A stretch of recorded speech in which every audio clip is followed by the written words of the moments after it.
Our client is a growing producer of popular sleep products that they sell over the web. Currently, they manufacture south of Dallas and effectively drop ship out of the warehouse. So I'm going to model that as just another, or drop ship out of the plant. Model there. All right. And in order to characterize the demand, I have a number of shipments in a spreadsheet that I'm going to add. So I'm going to import these.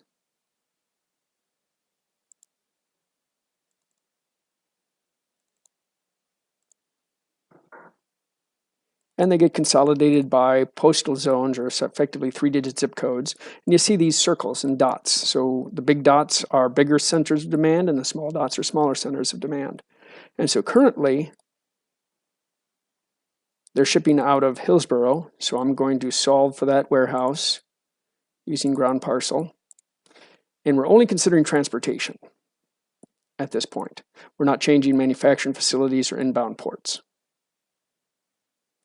And we say that I have an $87.23 million supply chain, service within 1 day, probably around Texas, 2 days to the central south, a good number within 3 days, but I've got a lot of these 5 days and beyond in the Northeast, Northwest, and Canada.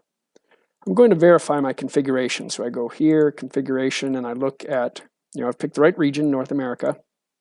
On my product, my units per order is 45 pounds. On transportation, I've already modeled in for ground parcel a 20% discount, so it reflects their current costs. Now, I want to look at some options for this. This client wanted to stop drop shipping and look at the impact of having a warehouse of their own or multiple warehouses. So I duplicate the scenario. And now I want to add some candidate warehouses. So I'm going to grab another spreadsheet, and I've prepared the 55 classic warehouse locations.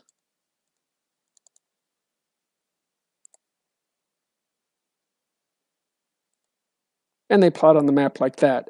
And you can use any number. I use 55, just these are the ones I wanted to consider. Sometimes people have a list of 3PLs they wish to add. And what we're going to do is we're going to just do a greenfield. Out of the candidates in this list, we're going to solve for the best one warehouse, minimizing cost, and using the current mode of transportation. Basically, all the customers are currently connected with ground parcel. So I'll click solve. And you can see that the winner was St. Louis, and we actually saved $2.82 million. And we can analyze it further, where we're spending $75 million in ground transportation and $1 million in truckload. We go to $3.5 million in truckload and $70 million or $69 million in ground parcel. And over here you can also see that our 1 day shipments went up from 9 to 19%.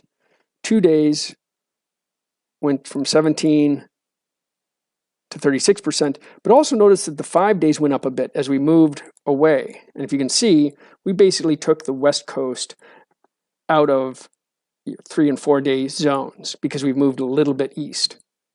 So I'm going to call the scenario 1 DC option. Now let's copy it. And I'm going to look at a 2 DC option. So let's go ahead and let's solve for the best X.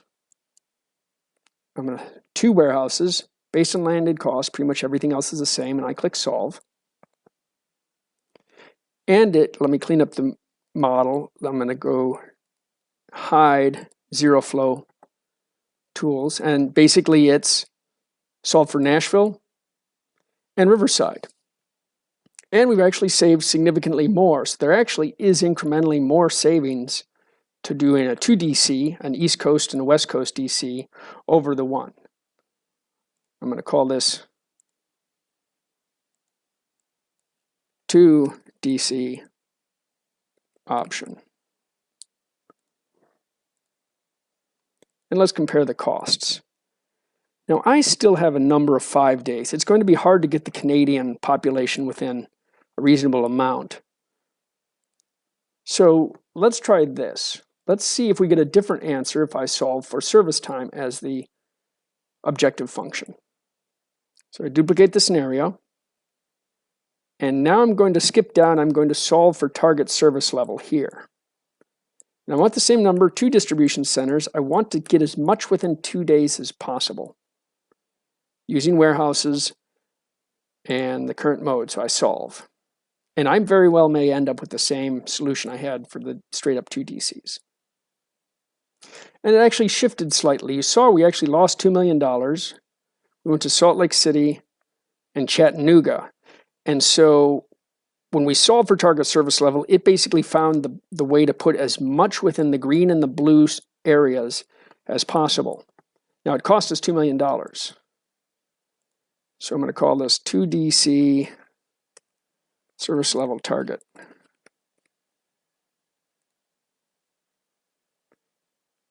And that effectively was their case. They wanted to look around and come up with a roadmap for where they wanted to arrange their warehouses. And then they went and looked for partners. But let me show you one more thing while I've got you. Let's say they opted for Chattanooga and Salt Lake City, and they wanted to know in their roadmap, where would the next warehouse they want to have? So again, you saw me select Chattanooga, Salt Lake City right here. Now I'm going to solve for the next. See, now my solve for next shows up. I'm going to solve for the next one warehouse based on, let's go ahead and change it to service time, using the current mode. So that's going to take the 2 I've selected plus the next best one and come up with yet another network option.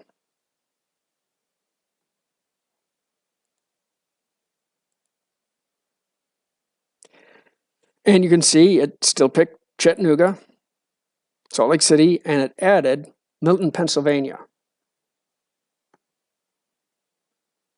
And if we look at, we basically got more within 1 day there. And our costs may have even gone up a little bit, because now we're shipping pretty far to a plant here. And our costs actually went up a little bit. Because remember, we're solving for optimum service time, not optimum cost. If I were to do the same thing and solve for optimum cost, it would come up with a different answer. Solve for the next X, one warehouse, optimum cost.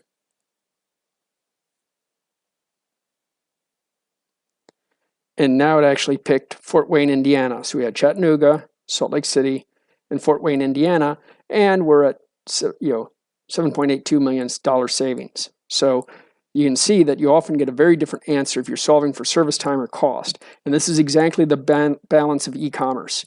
You've got 3 things in play: your cost, your inventory, and your service requirements.